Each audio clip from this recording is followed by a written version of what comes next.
A 12-year-old girl named Scarlett Monroe thought she was just restoring an old police motorcycle until the engine revealed a hidden cassette tape and a story no one was ready for.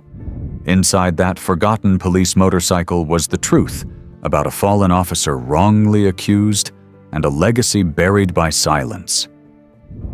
What Scarlett uncovered didn't just restore a bike, it reignited justice, inspired a town, and gave a hero his name back. This moving story of how a young girl and a police motorcycle changed everything will leave you speechless. Before we dive in, tell us, where in the world are you watching from? If you enjoy stories like this, make sure to hit that subscribe button, because tomorrow's episode is truly mind-blowing. Let's get started.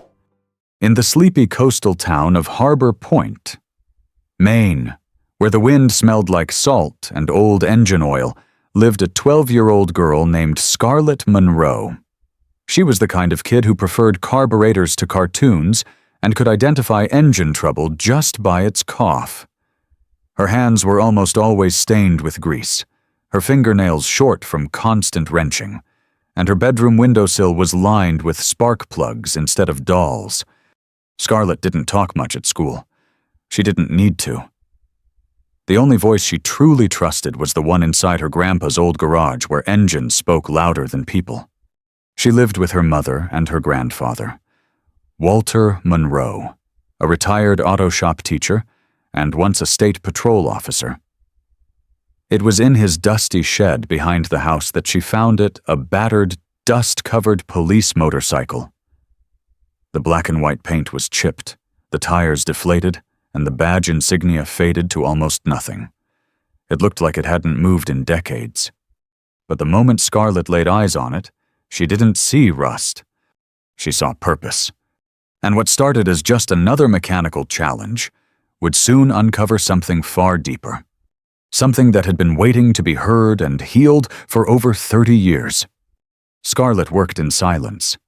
The kind of silence that wasn't empty but intentional. Her small hands, roughened by tools far too large for her age, moved with a grace that most people wouldn't expect from a 12-year-old. Her grandfather, Walter, had wheeled the old bike into the center of the shop without a word. He just looked at it once, gave a slow nod, and said, "Be careful with that one, kid." That bike saw more than most people ever will. Scarlett didn't ask. Not yet. Instead, she started cleaning. It took hours just to get past the layer of dirt and old sorrow that clung to the steel. Each bolt she turned squealed like it hadn't moved in decades. The handlebars were stiff. The engine casing had corrosion around the ignition cover. But beneath the grime, it was still beautiful. One afternoon, 3 days into the restoration, Scarlett found something strange. Tucked deep in the saddlebag, wrapped in a faded cloth, was an envelope brittle at the edges. The ink was smudged but still legible. "To whoever finds this bike, I hope you know he didn't die running. He died saving a child." Her fingers trembled. She read it again, then again. That night, she couldn't sleep. The next morning, Scarlett confronted her grandfather. He was already in the garage, sitting on a stool, staring at the bike like it had spoken to him in a dream. "I found a letter," she said. Walter didn't look at her. "Yeah. Who wrote it?" He sighed. "Your uncle, my son." Scarlett blinked. She had never heard him talk about having a son. Her mother never mentioned a brother. It was like this entire history had been kept inside the silence of this garage.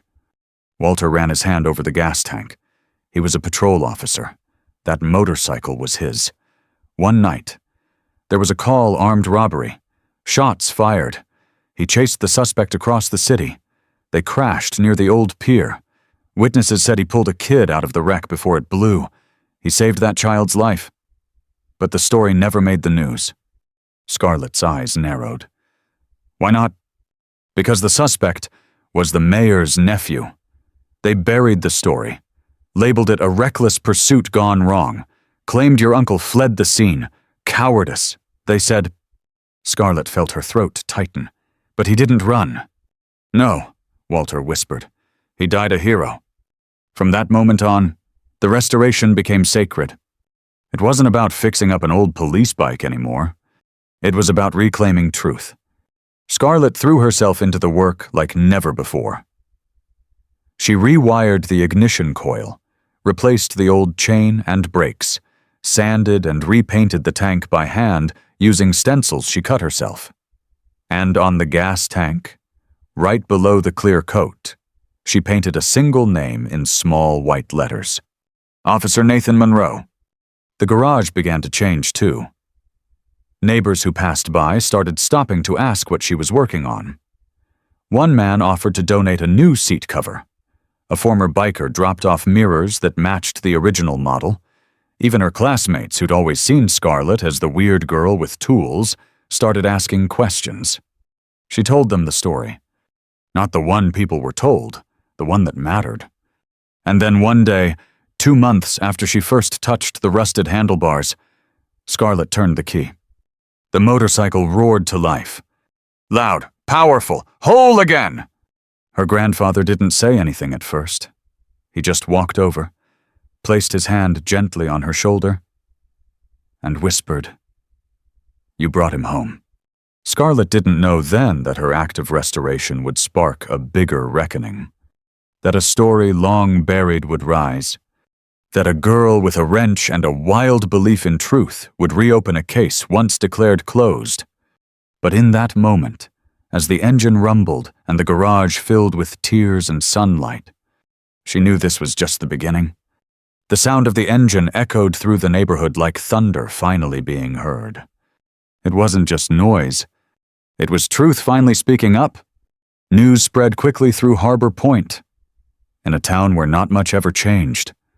A 12-year-old girl bringing a police motorcycle back to life and revealing a long-buried story was the kind of thing people didn't just talk about. They felt it. The next day, Scarlett and her grandfather took the bike to the town square for the Harbor Point Founders' Day Fair. It wasn't part of the official program, but as soon as people saw the black and white cruiser gliding into the center of town, they stopped what they were doing. Some clapped. Some just stood in stunned silence. The name Officer Nathan Monroe on the tank gleamed in the morning sun. Scarlett parked the motorcycle beside the old veterans monument. Walter got off slowly, looking more alive than he had in years. And Scarlett. She stood beside the bike like it was a part of her. That's when a man approached. Middle-aged, clean-shaven, wearing a pressed gray blazer with a small gold pin on the lapel. Name's Alan Prescott. He said, I'm on the city council. And, well, I think you two just stirred something big. Scarlett looked at her grandfather. Walter raised an eyebrow. Prescott leaned closer and lowered his voice. There's something you should see. Later that afternoon, in a small, dusty back room of the Harbor Point Records office, Prescott slid a yellowed folder across the table. It was labeled Case Usher 823 A. Monroe, N. Scarlett opened it with trembling hands.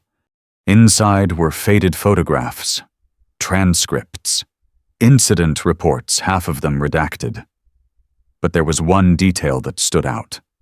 The eyewitness statement from the child Nathan had rescued. A girl named Elena Mendez, just 7 years old at the time. Her testimony had never made it to the final report.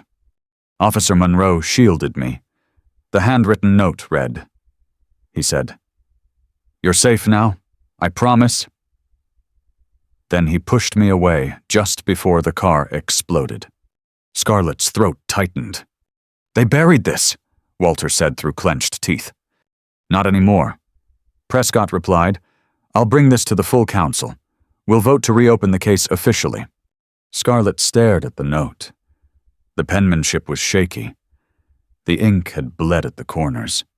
But it was real, and that made all the difference. 2 weeks passed. The city held a public hearing, the first in over a decade. Scarlett was there, front row, clutching the saddlebag where she'd found the original letter. The town hall was packed reporters, veterans, teenagers, parents. Word had spread beyond Harbor Point.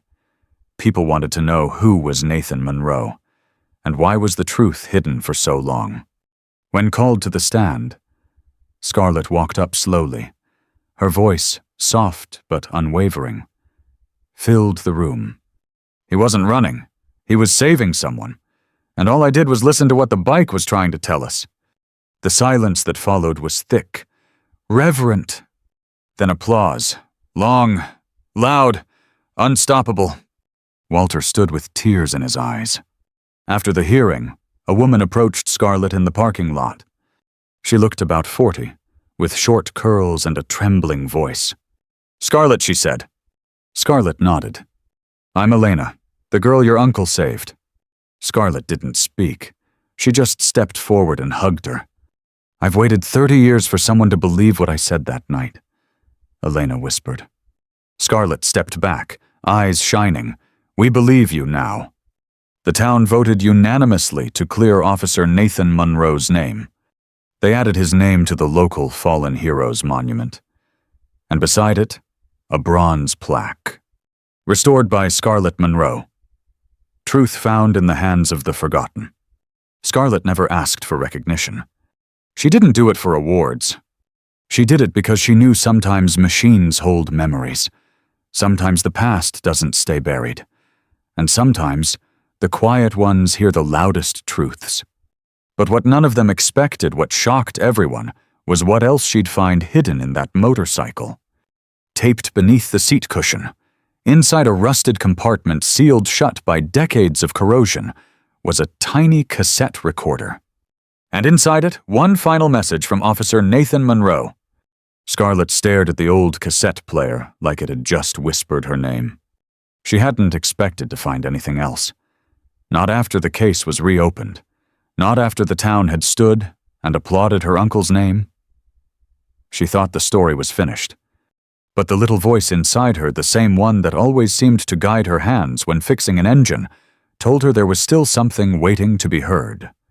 The tape was labeled only with a date, August 19th, 1993. Scarlett sat in the garage beside the motorcycle, the same spot where she'd first wiped the dust from its gas tank weeks ago. She placed the cassette into a small portable player, fingers trembling. She pressed play. And then, her uncle's voice filled the room. "If someone's hearing this," the recording began, slightly distorted. Then something went wrong. Scarlett held her breath. "I've been riding this bike for almost 6 years. I know her better than I know most people. And today, I have a feeling she's going to carry me through something I might not come back from." There was a long pause. Then, "But if that's the case, I want anyone to know the truth." Scarlett leaned in closer. "There's a child involved. Witness. 7 years old. I won't name her on this tape for her safety. But she's innocent. She saw what happened. And I'm not going to let them bury her memory just to protect someone powerful." Another pause. "This badge used to mean something. And I won't let it be twisted into a lie." The last part hit her like a punch to the chest. "I'm not running. If I go down tonight, it's because I stood where I had to. Please, if this bike is still running, let it tell the truth." Then click. Silence. Scarlett sat there for a long time. She didn't cry. Not right away. She felt something even deeper, a quiet shift, like a puzzle piece finally falling into place. Her uncle hadn't just saved a child that night. He'd fought for her voice when no one else would. And now, 3 decades later, that child had grown into a woman, and that bike had found its way to a girl who could finally finish what he started. Scarlett took the cassette straight to the mayor's office. They were already in the process of rewriting the official report and placing Nathan Monroe's name in the state's record of honored officers. But this tape, this changed everything. By the end of the week, the Harbor Point Historical Committee voted unanimously to archive the cassette as public record. A copy of the audio would be played during a permanent exhibit titled The motorcycle that spoke the truth. And for the first time in years, Walter Monroe smiled without sadness behind it. But something shifted inside Scarlett, too. Up until that moment, she had thought she was just a mechanic. A kid with a knack for gears and pistons, and the way machines seemed to speak if you listened hard enough. But now she saw something bigger. Machines didn't just need fixing. Sometimes they needed translating. They carried stories. Not just fuel and spark and metal, but moments, emotions, memories trapped in rust. And maybe her gift wasn't just about engines. Maybe it was about hearing what others couldn't, whether it came from a motorcycle, a forgotten letter, or the silence between people who had lost too much. That day, she began keeping a notebook. Not just for repairs, but for stories. Every engine she worked on. Every broken thing someone said was beyond saving. She started asking questions no one thought to ask. Whose hands touched this before me? What roads did it ride? What was never said but left behind anyway? It changed the way she saw the world. And little by little, it started changing how the world saw her. Because when a girl like Scarlett listens not just to what's broken, but to what was buried, she doesn't just fix machines. She restores legacies. Weeks passed. But the story of Scarlett Monroe, the girl who restored a forgotten police motorcycle and uncovered the voice of a fallen hero, was far from fading. It was spreading. Local papers picked it up first, then regional news, then national. Scarlett didn't have social media. She barely used a phone. But her story went viral without her ever lifting a finger. A video clip of her firing up the motorcycle for the first time had been posted by a neighbor and had now crossed 2 million views. The caption read, "She fixed the bike and uncovered the truth." But the attention didn't just come from the public. It came from the people who once wouldn't have given a girl with grease on her hands a second glance. The letter came in a thick white envelope with a blue seal. Walter found it in the mailbox and handed it to Scarlett while she was cleaning carburetors. She wiped her hands, opened it slowly, and read the words out loud. "Dear Miss Scarlett Monroe, we were deeply moved by your recent restoration of Officer Nathan Monroe's motorcycle and the story that followed. Your intuitive mechanical skills, curiosity, and heart-centered determination reflect the very qualities we admire and seek to encourage in the next generation of innovators. We would be honored to invite you to visit the National Transportation Technology Institute in Washington, DC, as our guest of honor for the upcoming Young Innovators in Motion Conference. Your journey is not only inspiring, it's essential." Scarlett looked up at her grandfather. "I don't even know what to say." Walter smiled. "That's okay, kiddo. Sometimes the engine speaks for itself." They flew out 2 weeks later. Scarlett had never been on a plane before. She sat by the window the whole time, watching the clouds drift by like dreams she hadn't dared name until now. When they arrived in DC, they were met by a representative from the institute who drove them straight to the campus, a sprawling mix of labs, test tracks, wind tunnels, and gleaming buildings filled with minds and machines pushing the limits of possibility. Scarlett was stunned. But what stunned her more was who was waiting at the entrance. A line of students, some younger, some in college, all stood holding notebooks and models of bikes and motors.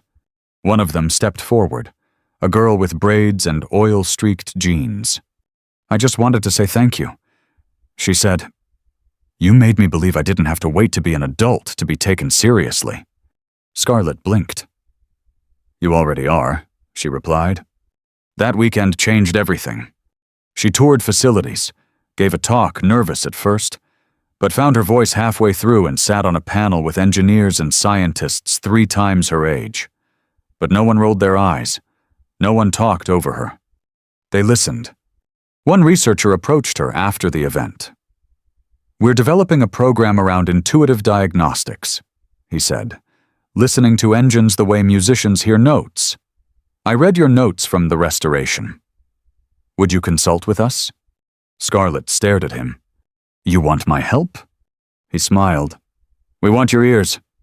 Back home in Harbor Point, things changed too. The old garage got a fresh coat of paint. A local non-profit donated new tools and a sound mapping diagnostic rig designed around Scarlett's way of hearing engines. And every Thursday afternoon, after school, the garage lights flickered on for something new. Scarlett's free workshop for curious kids. She taught them how to change oil, how to listen for misfires, how to tell the difference between broken and not understood. And most of all, how to believe their instincts even when the world doesn't. But the biggest surprise came one rainy evening, weeks later. A package arrived on the doorstep. No return address, just a small silver envelope tucked inside. Scarlett opened it. Inside was a patch, old, faded. It read Harbor Point Police Department, Unit 47. And beneath it, a handwritten note. This belonged to your uncle. I was the rookie officer riding behind him that night. I never forgot. Thank you for reminding the world what really happened. Scarlett clutched the patch against her chest. The story hadn't just ended. It had opened 100 new ones. By the time Scarlett turned 13, she was no longer just the girl who fixed a forgotten police bike. She was the girl who restored a voice. But what no one saw, what cameras didn't capture, what articles didn't print, was how the journey changed her. She still wore the same oil-stained jeans, still tied her hair back with the same red shop rag, still kept a socket wrench in the front pocket of her hoodie like most kids carried their phones. But inside, something had shifted. She had started believing in herself, not just because others did, but because she'd proved it with her own hands. One late evening, Scarlett sat cross-legged on the floor of the garage, an old carburetor disassembled in front of her. Rain tapped against the roof in a steady rhythm, and her workshop lamp cast warm light over the parts. She was supposed to be prepping for an interview. Some online magazine had requested a video call, but she found herself lost in thought instead. The patch from her uncle's uniform sat beside her. She looked at it like it was a compass. Her grandfather shuffled in with 2 mugs of hot cocoa and set one beside her. You've changed, he said softly, sitting down beside her. Scarlett smirked. I still can't stand geometry. He chuckled. Not like that. I mean, you used to look for what was broken. Now I think you're looking for what's been lost. Scarlett stared at the carburetor, thinking. I guess I just realized machines aren't that different from people. Walter raised an eyebrow. They get ignored, rusted, misunderstood. But if you take the time to open them up and listen, really listen, sometimes you find the part that no one thought mattered is the one that makes everything work. That summer, Scarlett began mentoring a boy named Leo, 10 years old, shy, and often stuttering when he spoke. Other kids brushed him off, but Scarlett didn't. She noticed how he watched the tools, how he traced every motion she made with his eyes. One day, she handed him a stripped-down starter motor and said, "Want to give it a shot?" His hands shook as he took it, but she stayed beside him, guiding only when asked. It took him 3 hours. He didn't speak once, but when the motor finally spun back to life under his fingertips, he looked up at her eyes wide, mouth slightly open, and whispered, "I didn't think I could do anything right." Scarlett smiled. You didn't do it right. You did it better. That's when she understood. The garage wasn't hers anymore. It belonged to every kid who had ever been told you can't. At school, Scarlett started getting questions from teachers not about grades, but about how she thought. How do you know where the problem is? How do you diagnose without machines? At first, she didn't have words for it. But then she realized, I listen for what's missing. She told them. Sometimes it was a gap in the rhythm, sometimes a silence that didn't belong. Sometimes it was a vibration she could feel in her fingertips. It was like music, and she was learning to hear each machine song One evening, she was invited to speak at a university seminar via live stream. It was supposed to be a 5-minute Q&A. It turned into a 40-minute masterclass. Engineers 3 times her age took notes. One asked, "Scarlett, how did you know you were good enough to challenge what even professionals missed?" She paused. "I didn't," she said honestly. "I just stopped waiting for permission." The girl who once only spoke through tools was now using her voice to teach others how to listen. To engines, to stories, to people. She wasn't just restoring machines. She was rebuilding belief piece by piece. And at the center of it all, the police motorcycle remained in the corner of the garage. Not covered, not displayed. Present? A reminder of how one truth can change everything. Scarlett didn't treat it like a trophy. She treated it like a mentor. Because that motorcycle had taught her what no classroom ever could. That legacy lives not in medals or mentions, but in the hands of those brave enough to fix what others abandoned. 1 year later, the garage looked the same, but everything had changed. The paint still peeled in spots. The old fan in the corner still squeaked when it turned. The smell of motor oil and rusted steel still clung to every surface like memory. But now there were children laughing inside. 6 workbenches, 12 stools, dozens of open toolkits, and a chalkboard filled with diagrams drawn in Scarlett's unmistakable handwriting. She called it the Mechanics of Memory Workshop. Free to attend. No test scores required.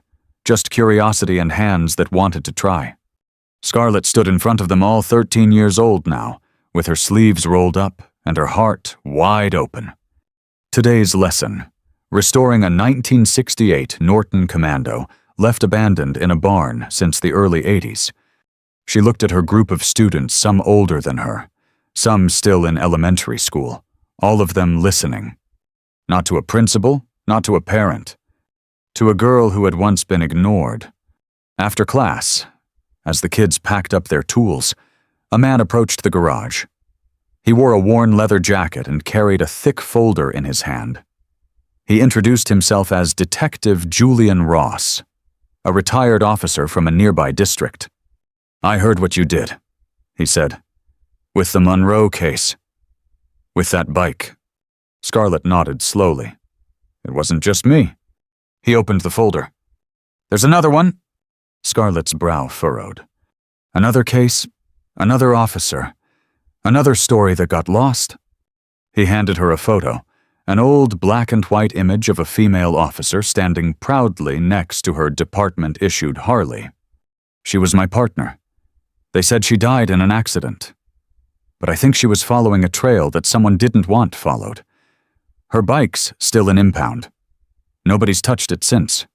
Scarlett looked at the photo for a long moment. And just like that, she felt it again. The pull. That invisible thread between past and present, between machine and truth, between silence and what still needed to be said.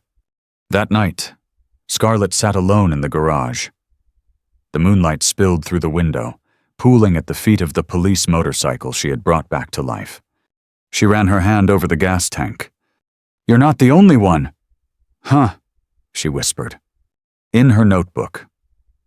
She turned the page. At the top, she wrote, "Case Thorwald 2, Harley, Officer E, Rayner, unknown cause of death." Then, underneath, "Start with the silence, listen harder." She didn't plan to become a movement, but she had. Kids from across the country started sending her emails, drawings, even old parts from their family garages. One boy in Oklahoma mailed her a rusted alternator and wrote, "I don't know if this still works, but my grandpa said it saved his life once. Maybe you can figure out why." A girl from Chicago sent in a digital audio file, just an engine turning over. The note said, "It sounds wrong, but my dad can't hear it. Can you?" Scarlett responded to each one, not because she had all the answers, but because she remembered what it felt like. To be right, but unheard. In the spring, Harbor Point held a memorial for Officer Nathan Monroe. The mayor, the governor, even a representative from the Department of Justice came. But the real moment came when Scarlett stepped to the microphone. She didn't read from a speech. She just placed the original cassette recorder cleaned and restored on the podium. She pressed play, and the room listened. Not to her, to him, to the words they tried to bury, to the truth they tried to forget, to the legacy Scarlett refused to let rust away. After the crowd cleared, she stood alone at the monument. Her grandfather came up beside her. "You did more than fix a bike," he said. "You fixed everything it stood for." Scarlett nodded slowly, then turned toward him and said something she'd never said before. "I think I know what I want to do." Walter raised an eyebrow. "I don't want to be just a mechanic," she said. "I want to be a listener, a restorer of forgotten things, a translator of silence." And somehow, in the quiet, that felt bigger than any job title. Because in a world full of noise, it was a girl who listened, who brought the truth back to life. Not with a badge, not with a degree, but with grease-stained fingers, a stubborn heart, and an ear for stories nobody else could hear. And in that moment, as the sun dipped behind the Harbor Point lighthouse, Scarlett Monroe knew. She wasn't done. Not even close.